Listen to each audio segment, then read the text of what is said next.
Assalamualaikum warahmatullahi wabarakatuh. Selamat pagi mahasiswa.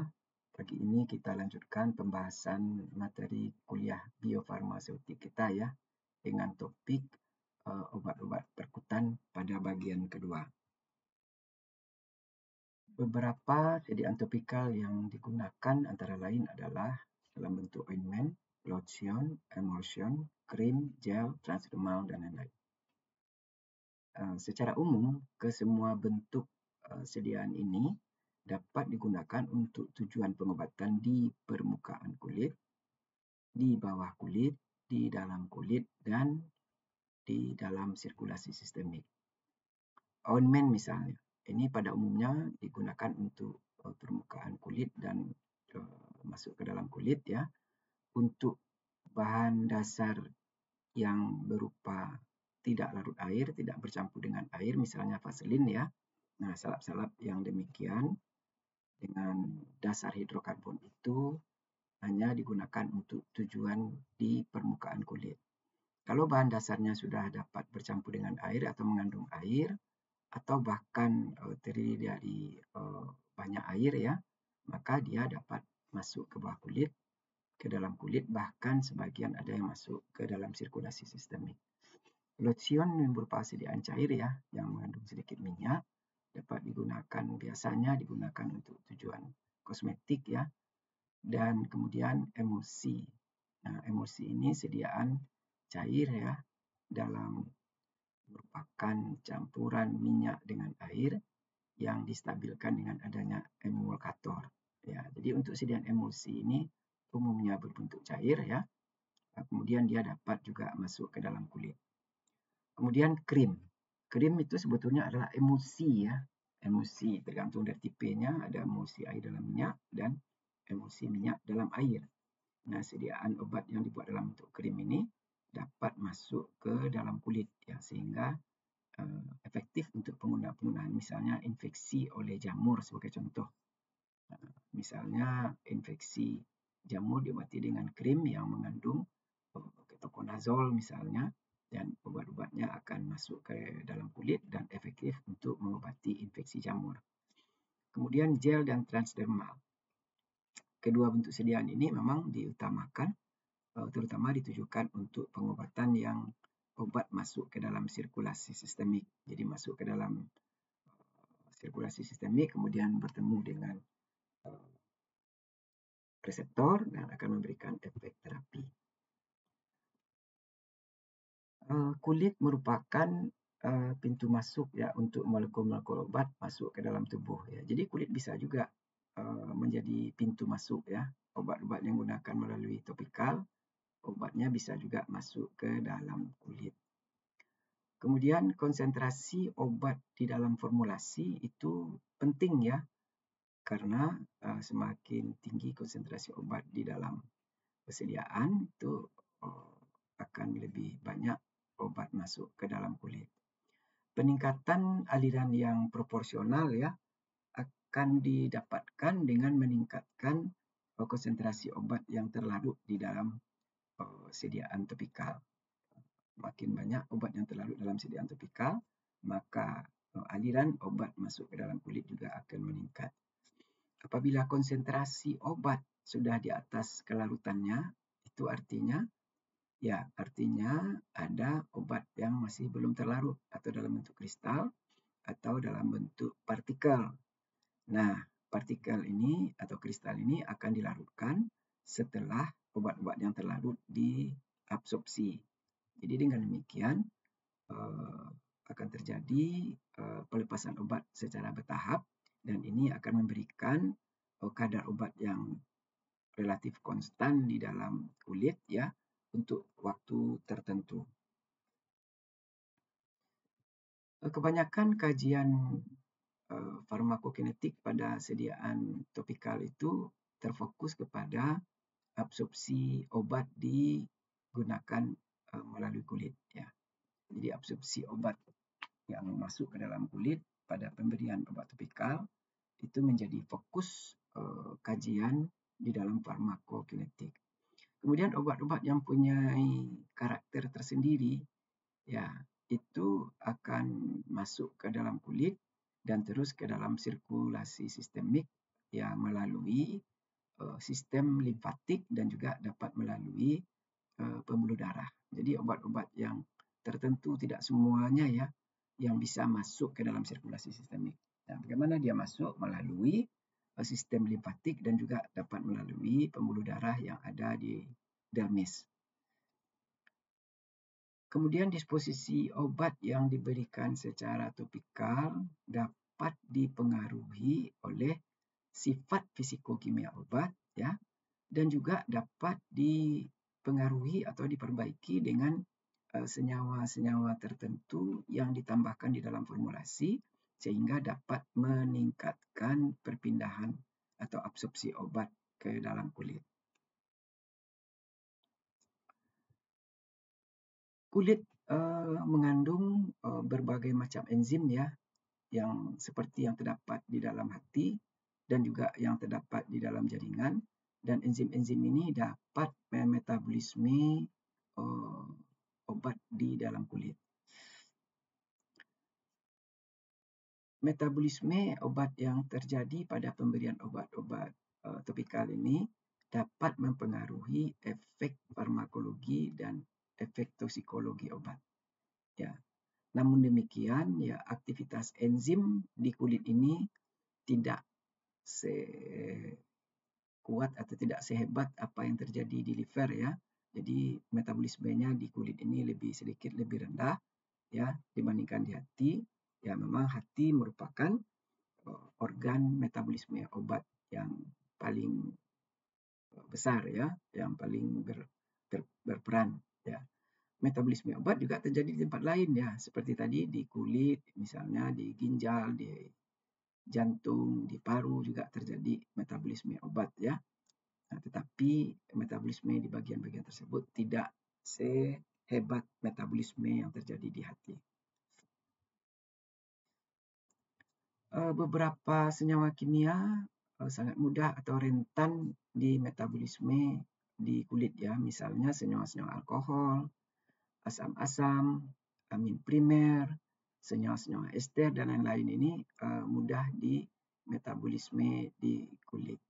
Dan juga kulit memiliki enzim-enzim yang aktif yang dapat memetabolisme obat yang terdapat di bagian dermis, misalnya enzim epoksid hidrolase, CYP, transferase, contohnya N-asetil transferase ya.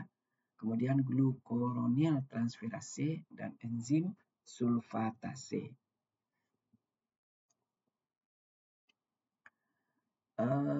Senyawa-senyawa obat atau molekul-molekul obat ya maupun senyawa-senyawa kimia ya dapat mempengaruhi aktivitas biologis obat di kulit ya karena terjadinya metabolisme obat di kulit itu. Ya, pengaruhnya bisa menjadi lebih besar atau lebih kecil ya. Jadi bisa meningkatkan efek biologi atau memperkecil efek biologi. Pengukuran metabolisme obat di kulit ya secara in vivo ya ini merupakan pengukuran yang kurang tepat ya atau mempunyai sedikit problem. Kenapa? Karena spesimen biologi yang digunakan itu bisa saja mengandung metabolit obat dari jaringan lain. Jadi tidak hanya dari jaringan kulit ya, karena ada jaringan lain sehingga hasilnya kurang tepat. Metabolisme obat pada kulit ya dapat dievaluasi dengan melakukan percobaan permeasi in vitro ya, permeasi in vitro dengan menggunakan kulit-kulit yang segar atau kulit yang masih aktif, kemudian kadar metabolit yang dapat diukur di dalam homogenat kulit ya atau di dalam hancuran kulit, kemudian juga bisa menggunakan cairan reseptor.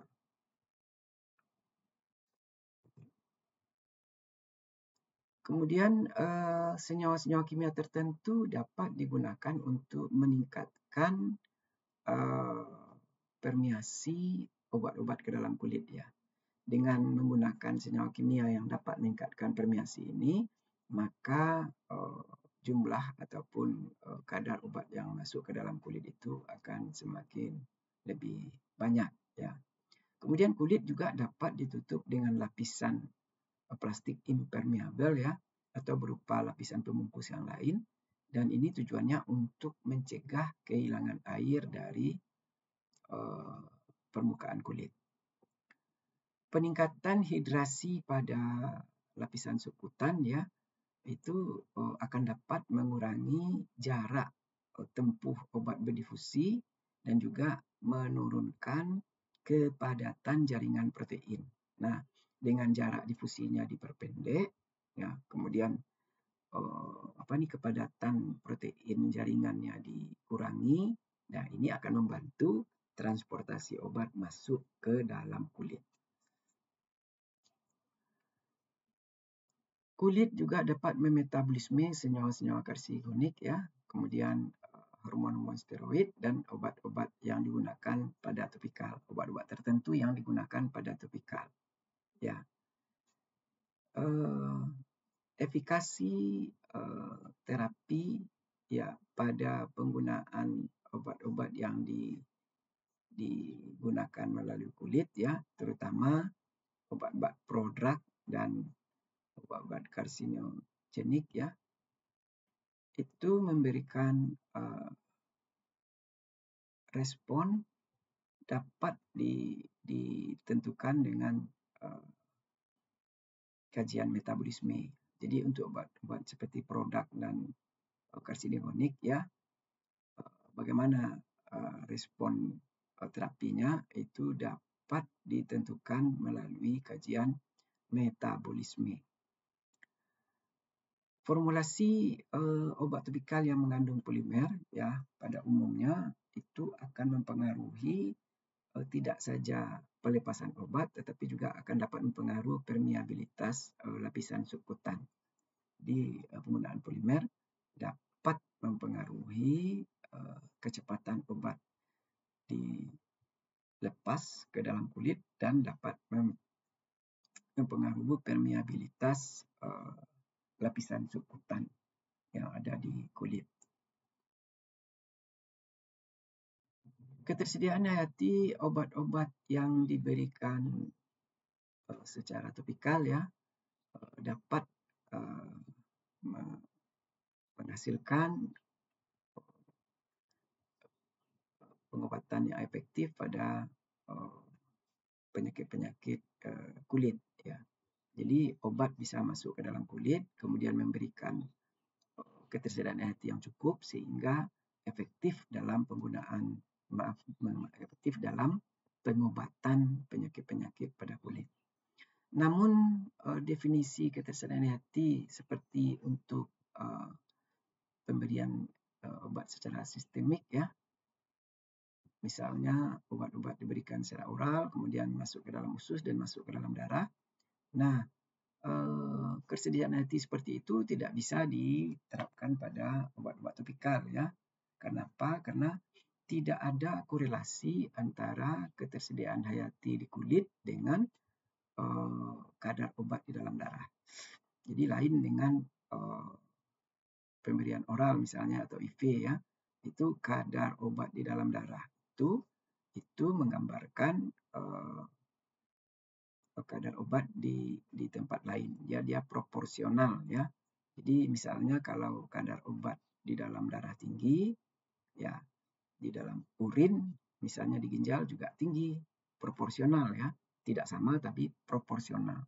Tetapi untuk obat-obat yang diberikan secara topikal ini, ya ketersediaan hayati yang ada di obat yang terdapat di kulit itu tidak berkorelasi dengan kadar obat di dalam darah. Untuk tujuan pemberian efek lokal ya juga dapat diberikan dalam bentuk tetes mata ya, di mana absorpsi obat ke konjungtiva itu akan memberikan efek terhadap mata. Jadi ada obat-obat yang diabsorpsi di konjungtiva mata yang akan memberikan efek terapi terhadap mata. Kemudian Kemudian nasal spray ya, ini akan memberikan efek di bagian hidung ya. Pada pemberian nasal spray itu berhubungan dengan jaringan limfoid yang ada di sekitar obat digunakan. Jadi pengobatan pasien dengan menggunakan sediaan topikal itu bisa diberikan misalnya 1 kali sehari atau beberapa kali sehari. Ya. Namun ini harus diikuti karena apa? Karena frekuensi pemberian obat melalui kulit ini akan mempengaruhi obat yang masuk ke dalam kulit. Jadi kalau kita gunakan 1 kali dengan jumlah yang sama dengan 3 kali pakai, itu efeknya tidak sama ya. Jadi frekuensi itu perlu diperhatikan supaya obat yang masuk ke dalam kulit itu sesuai dengan kadar yang kita inginkan, sesuai dengan tujuan pengobatan. Kemudian dalam kehidupan sehari-hari ya, obat yang kita gunakan melalui kulit itu dapat tercuci ya, dan tentu saja akan mempengaruhi absorpsi obat melalui kulit. Jadi ini perlu diketahui oleh farmasis ya, bahwasanya kalau penggunaan krim misalnya tentu sebaiknya sesudah mandi. Kalau pakai krim dulu kemudian mandi, tentu obatnya tercuci dan tidak jadi obatnya diserap atau tidak memberikan efek. Ya. Kemudian bahan pembawa yang digunakan akan mempengaruhi pelepasan obat ke dalam kulit. Ya, jelas ya, karena sifat fisiko pembawa itu, sifat fisiko kimianya akan mempengaruhi bagaimana obat dilepaskan ke dalam kulit. Ya.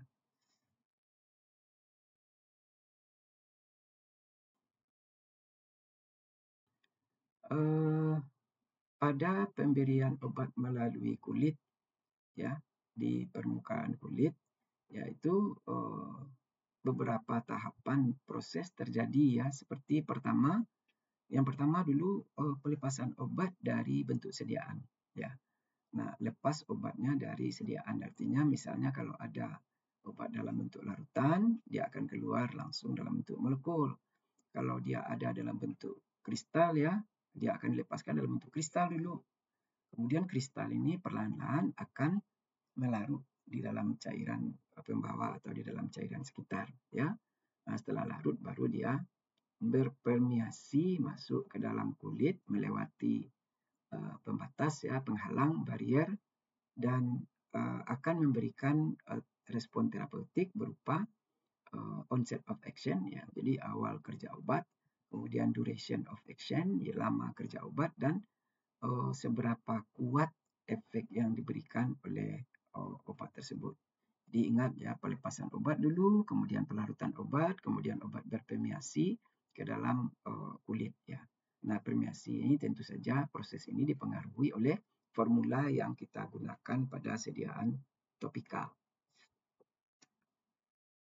Kemudian obat-obat yang bisa disimpan di lapisan kulit ya, dia akan dilepaskan perlahan-lahan sampai waktu yang cukup lama ya. Nah, sebagai contoh ini asiklovir yang dibuat dalam bentuk depot di kulit ya, dapat efektif mengobati infeksi virus ya, biasanya ini herpes simplex ya, dengan melepaskan obat-obat asiklovir itu perlahan-lahan selama waktu yang cukup lama ya. Nah, asiklovir ini kalau kita tidak buat seperti ini, dia harus digunakan setiap 3 jam ya. Nah, karena itu krim asiklovir ini bisa kita buat dalam bentuk asiklovir depot ya. Jadi ada berupa cadangan di dalam sediaan yang akan dilepaskan perlahan-lahan. Tentu frekuensi pemakaiannya akan bisa dikurangi.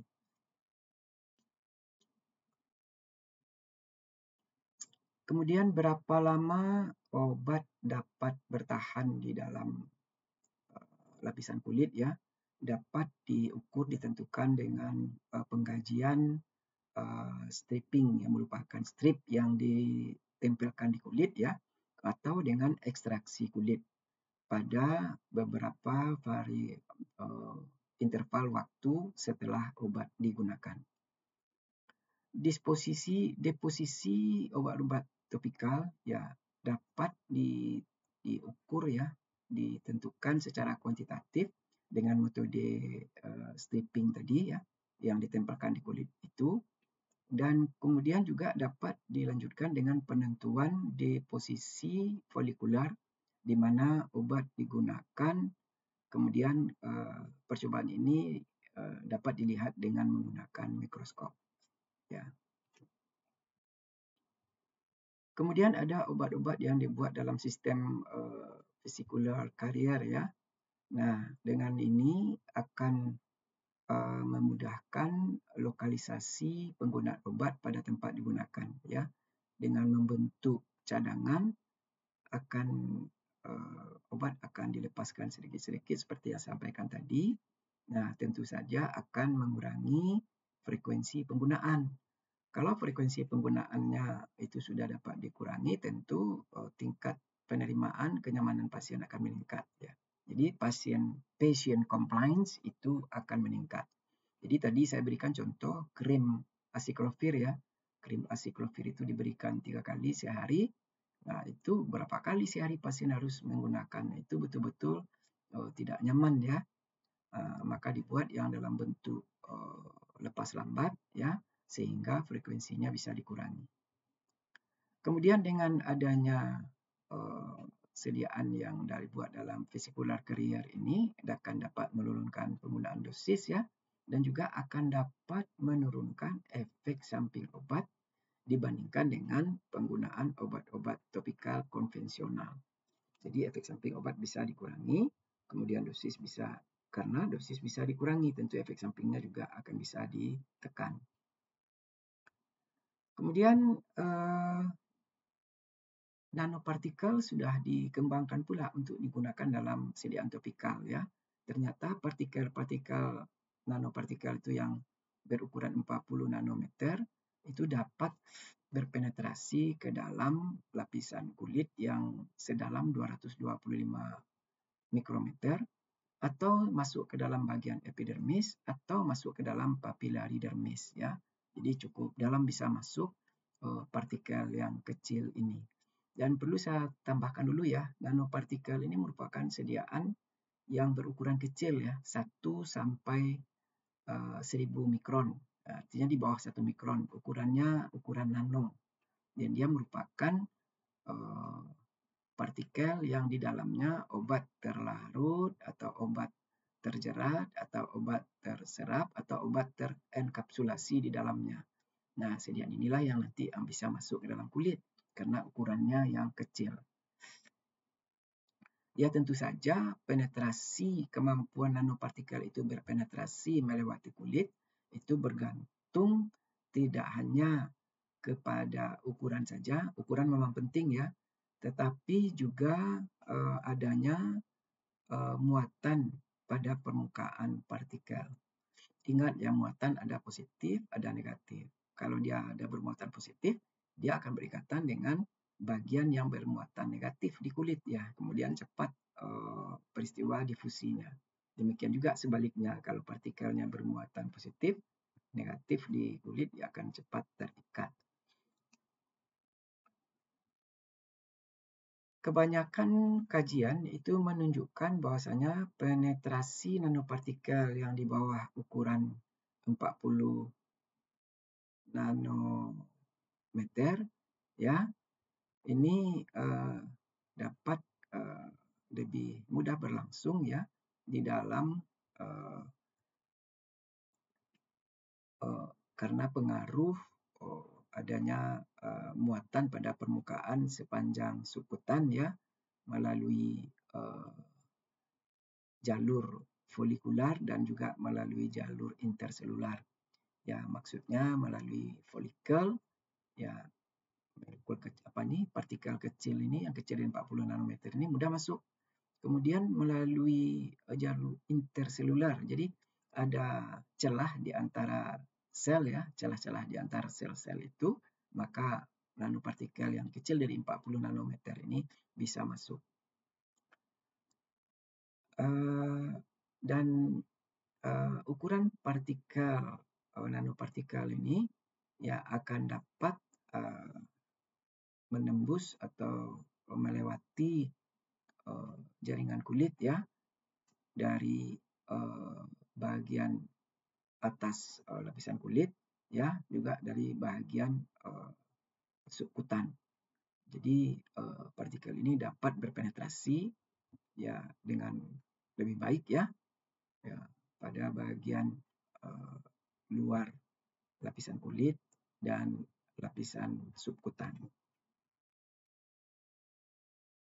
Untuk mikropartikel yang kecil dari 1 mikrometer ya, yang terdiri dari lipid ya, lipid microparticles itu dapat bertahan di permukaan kulit ya dan terlokalisasi pada folikel rambut ya, pada permukaan folikel rambut dan membentuk lapisan filem pada permukaan kulit.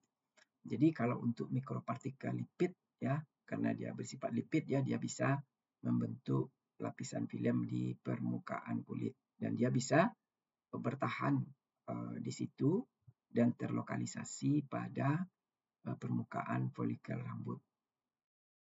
Ini sangat bermanfaat ya pada formulasi sunscreen ya untuk untuk melindungi kulit dari paparan sinar atau radiasi ultraviolet. Ini merupakan sediaan yang ditempelkan ke kulit ya. Jadi sama seperti koyo yang ditempelkan di kulit ya, dan obatnya bisa masuk ke dalam kulit. Dan ini transdermal ya.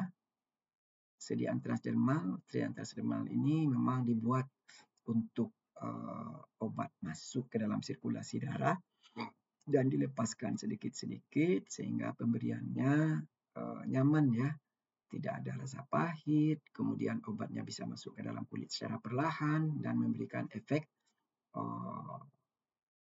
terapi yang panjang ya, yang lama, sehingga frekuensi penggunaan obatnya bisa dikurangi. Ya, kenapa? Karena dia dibuat ada obat dalam bentuk cadangan ya. Saudara lihat ini ada bagian kulit ya. Sebelah atasnya pada gambar sebelah kiri ya, di diagram ini. Kemudian ada reservoir obat ya, artinya simpanan obat, cadangan obat. Kemudian ada membran untuk tempat obat dilepaskan. Kemudian ada bagian yang dapat melekat pada kulit ya, pada permukaan tubuh.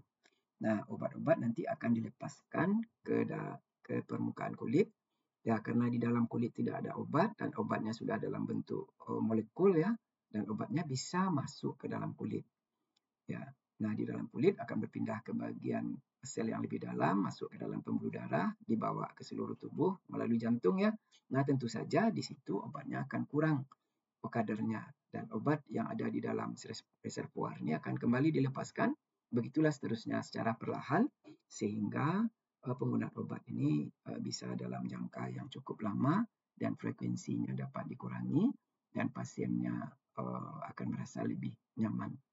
Kemudian ada transdermal untuk obat antihipertensi ya. Saudara lihat yang di tengah ini, ya itu seperti Endiplas saja ya. Bisa ditempel dan obatnya akan dilepaskan sedikit-sedikit. Nah, ini bentuk bagaimana obat ditempelkan ya. Ditempelkan ini tentu dipilih kulit-kulit yang tipis ya. Karena kita ingat hukum Fick ya. Kalau obat berdifusi melalui kulit yang tipis ya, makin tipis tebal membran itu, maka makin mudah obat difusi. Obat makin mudah masuk. Coba Anda bayangkan kalau ditempel pada telapak tangan. Ya, kapan obatnya mau masuk ya, karena kulitnya jauh lebih tebal daripada bagian lengan atau bagian tangan. Ya, saya kira demikian kuliah kita pada hari ini. Anda memang harus bersemangat kuliah ya. Saya ingatkan kalaupun Anda lulus sarjana farmasi nanti ataupun lulus apoteker nanti ya, tetapi saudara tidak lulus ujian kompetensi, maka saudara juga tidak tidak boleh bekerja sebagai apoteker. Jadi mulai dari sekarang bekali saudara dengan ilmu saudara, jangan menyesal kemudian. Terima kasih. Assalamualaikum warahmatullahi wabarakatuh.